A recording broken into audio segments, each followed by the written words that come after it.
This chapter in Daniel is meaty with plenty of prophecy that is so detailed, so precise. Almost all of the prophecies in this chapter have already been fulfilled, but some parts are about to be fulfilled again between Antiochus and the end times Antichrist, a double prophecy. But in this video, let's just focus on the first half of this chapter, which elaborates on the prophesied overthrow of the Persian kings by the conquering Grecian king Alexander the Great, and the resulting wars and kings that followed after him until the emergence of Antiochus IV.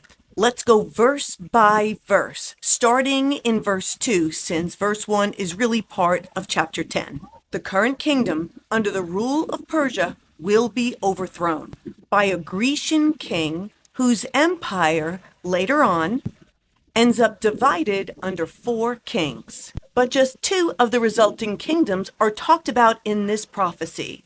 The king of the north, that's the king of Syria, and the king of the south, that was the king of Egypt, with Judea sandwiched in between these 2 kingdoms. These 2 factions literally fought for generations to acquire each other's lands and surrounding lands. Ptolemy was the lineage of the kings of the south, and Seleucus was the lineage of the king of the north. Here along the timeline, these 2 warring factions agreed to make peace. King Antiochus was asked to give up his wife Laodice and their sons and marry instead Berenice, the daughter of Ptolemy, the king of Egypt, and count their son as the king of Syria. The king of the north agreed to this and married Berenice, but after a time, in a fit of love, he brought back Laodice, his first wife, and his sons. But Laodice, in her scorn, unalived her husband the king, and Berenice, and that woman's sons, and servants, and family, and put her own firstborn as king. Now Berenice's brother went up to avenge her, and overtook and subdued Syria. He then had to return to Egypt to deal with a sedition there, but he took a lot of gold and silver and Egyptian idols, and outlived his Syrian rival by 4 years. Then the 2 sons of the Syrian king were stirred up after the death of their father, and the eldest, Seleucus, tried to unsuccessfully recover his father's dominions. So the younger brother, Antiochus, stepped up to retake Syria from the Egyptian king and pass through all of Syria. He was then beat down by Ptolemy and withdrew, but rose up again to take Syria back. Then that king of the north went down to Egypt, but Ptolemy won that battle. But after that win, Ptolemy became so proud and arrogant and puffed up, and he began to freely indulge his lusts.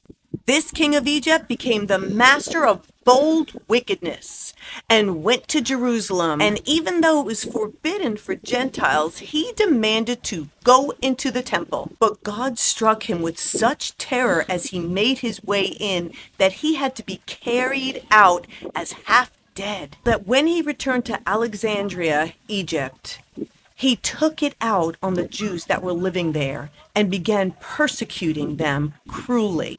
Sometime after this, when this king passed away and his son became king, who was still a toddler, the king of the north, Antiochus, decided to invade Egypt with great provisions. Around this time, others took advantage also within Egypt, and many insurrections occurred against this new king. Egypt could not win against Antiochus, who forced the surrender of the Egyptian general. Antiochus obtained possession of the beautiful land of Israel, and no one was able to stand against him. This Antiochus did many things to conciliate favor with the Jews, and granted to them many privileges. And in an effort to avoid any interference from Rome with any future wars with Egypt, Antiochus offered his daughter Cleopatra to the young Egyptian king, who was now 16. Antiochus planned to use Cleopatra as a spy, but in the end she stood with her husband, the king of Egypt. Antiochus then tried to capture parts of Asia and enslave them, but they were allies of Rome, and a Roman consul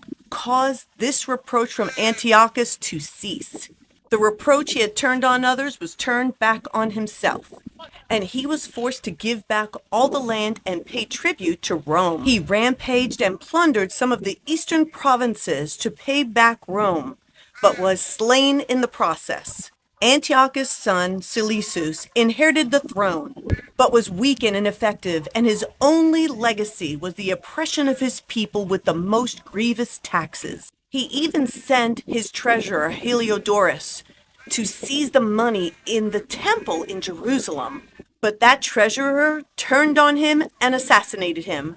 His brother Antiochus IV now returned from Rome to reign as king. And this is the Antiochus that fulfills double prophecies with the end times Antichrist. This is where we will pick up in the chapter 11 part 2 video. The next video will continue with these prophecies and reveal the similarities between Antiochus and the Antichrist. I will also be sharing revelation that God has given me about the King of the North, Antichrist, and how these prophecies will be yet again fulfilled in the coming years.